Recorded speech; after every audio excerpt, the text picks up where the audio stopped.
नमस्कार, times of Swaraj में आप सबों का स्वागत है और मैं हूं संतोष सिंह।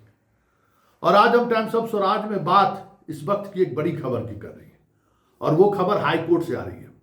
जी हां, बीपीएससी की पीटी परीक्षा रद्द करने को लेकर जो लड़ाई सड़क, सदन और कोर्ट में चल रही है उसमें एक बड़ा अपडेट आया है। हालांकि सुप्रीम कोर्ट ने सुनवाई करने से इनकार कर दिया था और उन्होंने कहा था कि आप पहले पटना हाई कोर्ट जाइए। तो हाई कोर्ट में कल याचिका दायर की गई थी। उस याचिका को कोर्ट के द्वारा तिथि निर्धारित कर दी गई है 15 तारीख, 2 दिन 13 और 14 को हाई कोर्ट बंद है। जैसे ही कोर्ट खुलेगा 15 तारीख को इस मामले की सुनवाई होगी। मतलब सुनवाई की तिथि कोर्ट ने निर्धारित कर दी है 15 तारीख। और जो सुनवाई होनी है वो जस्टिस एस चंडेल के बेंच में सुनवाई होगी। और ये याचिका पप्पू कुमार और अन्य के द्वारा दायर की गई है। इसमें अधिवक्ता होंगे प्रणब कुमार। उन्होंने अभी थोड़ी देर पहले उन्होंने बताया कि प्रारंभिक परीक्षा में बड़े पैमाने पर गड़बड़ी और अनियमितताएं बरती गई है। बीपीएससी ने 23 सितंबर 2024 को 17वीं संयुक्त सिविल प्रारंभिक परीक्षा का विज्ञापन निकाला था। इस विज्ञापन के आलोक में 13 दिसंबर 2024 को प्रारंभिक परीक्षा बीपीएससी ने आयोजन किया। राज्य के 912 केंद्रों पर बड़े पैमाने पर उम्मीदवारों ने प्रारंभिक परीक्षा में शामिल हुए। पटना के बापू परीक्षा परिसर केंद्र में लगभग 12,000 उम्मीदवारों ने प्रारंभिक परीक्षा में शामिल हुए। याचिका में कहा गया है कि काफी उम्मीदवारों को प्रश्न पत्र ही उपलब्ध नहीं कराए गए। इस याचिका में यह आरोप लगाया गया है कि बड़े पैमाने पर गड़बड़ी और अनियमितताएं हुई है। इससे आम लोग और छात्रों का विश्वास को गहरा धक्का लगा। याचिका में यह भी कहा गया है कि बीपीएससी द्वारा ली जाने वाली परीक्षा चयन प्रक्रिया में इस तरीके की अनियमितताओं पर सख्त कार्रवाई होनी चाहिए। इस याचिका में ये मांग की गई है कि प्रारंभिक परीक्षा में हुई गड़बड़ी के मद्देनजर 13 दिसंबर 2024 और पुनः 4 जनवरी 2025 को ली गई प्रारंभिक परीक्षा को पूर्ण रूप से रद्द किया जाए। उन परीक्षाओं के आधार पर परिणाम नहीं निकाला जाए। साथ ही पूरी व्यवस्था और सख्ती से बिना किसी गड़बड़ियों और अनियमितताओं पुनः प्रारंभिक परीक्षा आयोजित की जाए। साथ ही इस मामले में की जांच के लिए जिम्मेदार लोगों को खिलाफ सख्त कार्रवाई हो। तो मतलब ये याचिकाकर्ता की तरफ से आवेदन दिया गया है। सरकार को नोटिस हो गई है, बीपीएससी को भी नोटिस हो गया है। आज 15 तारीख को सुनवाई होगी और मतलब हमें लगता है कि जिस तरीके से ये मुद्दा है रोजाना सुनवाई हो सकती है इस विषय को लेकर। लेकिन बड़ा सवाल ये है कि जिन तथ्यों के आधार पर हाई कोर्ट जाया गया है, कहा जा रहा है कि जनसुराज की तरफ से ये फाइल की गई है। जनसुराज ने ये याचिका दायर की गई है। लेकिन एक बात, जिन सवालों को लेकर लगातार सुप्रीम कोर्ट में भी कहीं न कहीं इस बात का ऑब्जर्वेशन के दौरान संकेत साफ थे कि छात्रों को आगे आना चाहिए था। जनसुराज एक पॉलिटिकल पार्टी है, ये बात आप समझ लीजिए। और पॉलिटिकल पार्टी इस तरीके के मुद्दों को लेकर अगर कोर्ट पहुंचती है तो फिर आप समझ सकते हैं कि कोर्ट में भी राजनीति होगी। और जब राजनीति होगी तो दूर तलक जाएगी। सरकार भी तब इस मामले को एक अलग तरीके से लेना शुरू कर देगी। बार बार हम इस बात को इंगित करते रहे हैं कि राजनीति से छात्र को दूर रहिए, राजनीतिक व्यक्ति से के छत्र छाया से इस आंदोलन को बाहर करिए।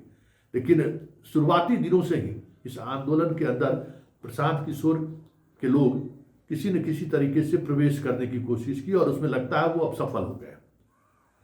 गर्दनी बाग में भी अपने लोगों के माध्यम से वो शुरुआती दौर से ही आंदोलन को खत्म करना चाह रहे थे कि वहां से वो भीड़ गांधी मैदान चले आए। ये अलग बात है कि कुछ लोगों ने गर्दनी बाग को न्याय की लड़ाई के लिए खुट्टा गाड़ के बनाए रखा। इसलिए आज भी गर्दनी बाग में आंदोलन जीवंत दिख रहा है। गर्दनी बाग से में अभी भी आम लोग आ रहे हैं, आम लोग अपनी बात भी रख रहे हैं और छात्रों के साथ खड़े दिख रहे हैं। लेकिन मैं बार बार कह रहा था कि सड़क, सदन और न्यायालय तीनों जगह ये लड़ाई हमेशा इस तरीके से दिखे कि ये छात्र की लड़ाई है, इसकी लड़ाई छात्र लड़ रही है। लेकिन सड़क पर भी एक समय के बाद ये लड़ाई पूरी तौर पर लगने लगा कि ये जनसुराज लड़ रही है। और उसका नुकसान हुआ। सदन में भी मतलब नेताओं के द्वारा जो लड़ाई लड़ी जा रही थी, उस लड़ाई में भी दिखने लगा कि इसके पीछे जनसुराज कहीं न कहीं खड़ा है।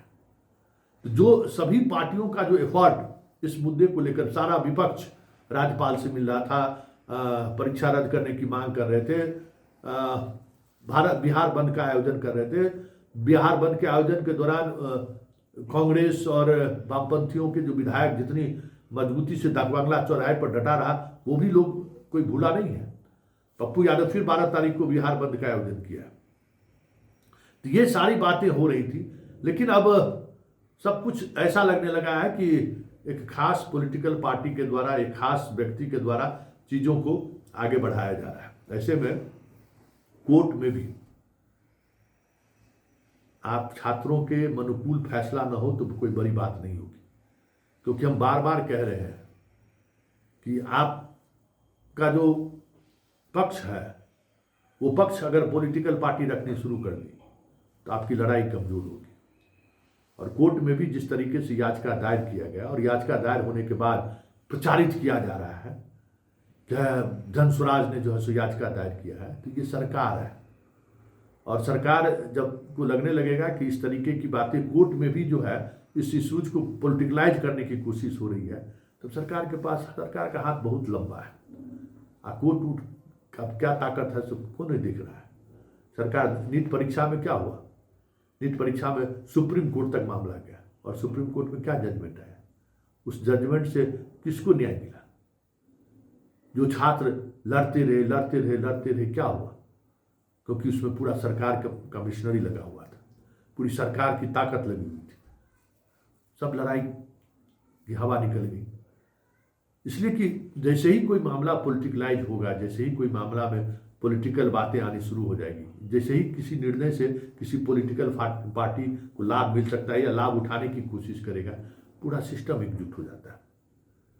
तो हम तो बार बार कह रहे थे कि इससे बचिए, लेकिन छात्र हैं, छात्रों को लगता है कि अरे हम तो स्वाभाविक तौर पर एक नाम है, एक काम है, उसके पीछे भले नियत और खेल का तलिस्म कुछ और हो, लड़कों को समझ में नहीं आ रहा है अभी भी, और बात वही उसी दिशा की तरफ बढ़ती जा रही है, उलझता जा रहा है।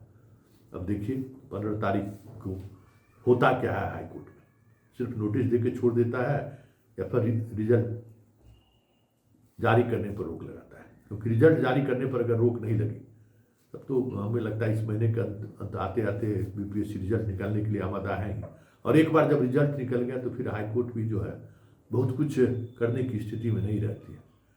अब हमारे सब की नज़र अब 15 तारीख की सुनवाई में रहेगी कि हाईकोर्ट इस पूरे प्रकरण को किस तरीके से लेती है।